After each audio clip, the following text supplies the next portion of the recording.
Hello, ladies and gentlemen. This is Boxing Unlimited, and here once again. And today we're going to make a video on the aftermath of the fight between Lopez and Claggett.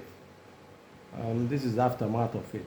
But before I start with our commentary today, we have to advise Lopez to stay clear of Terence Crawford and Tank Davis, because from all indications we saw what happened in the fight. There's no doubt about that. I think Tank smokes Lopez. I think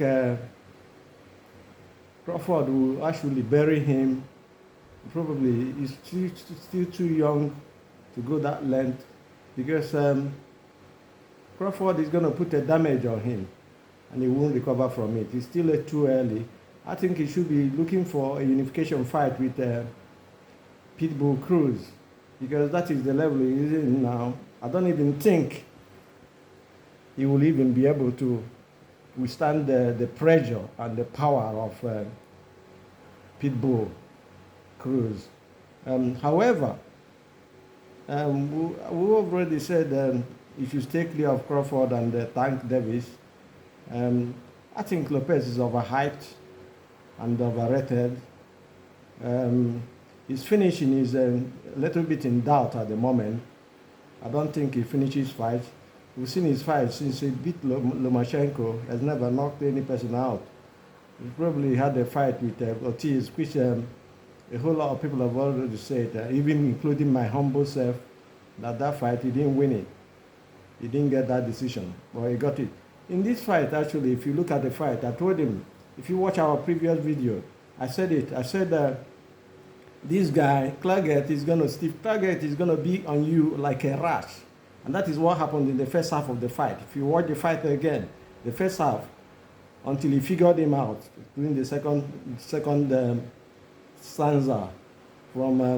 he started walking from round 7.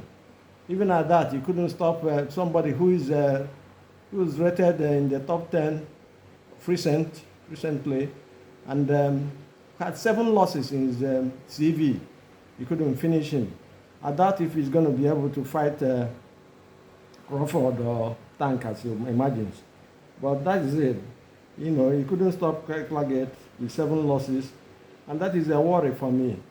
For me, I don't think he's up to the level he carries himself up to.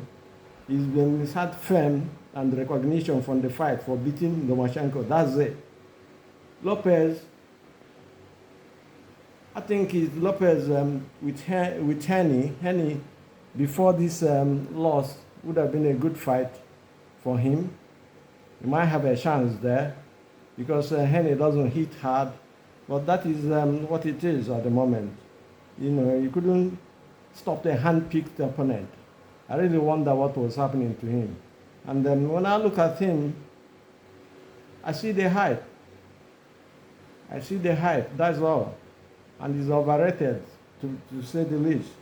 This fight was supposed to make him look good, and in the public eyes after his fight with Ortiz.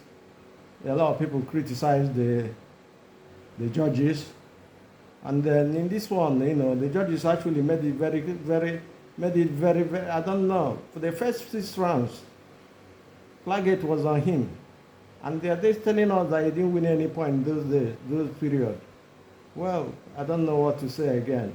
We've always said things about the judges messing up fights and giving judgment that are not proper, But that is what it is at the moment. That is what boxing is like at the moment.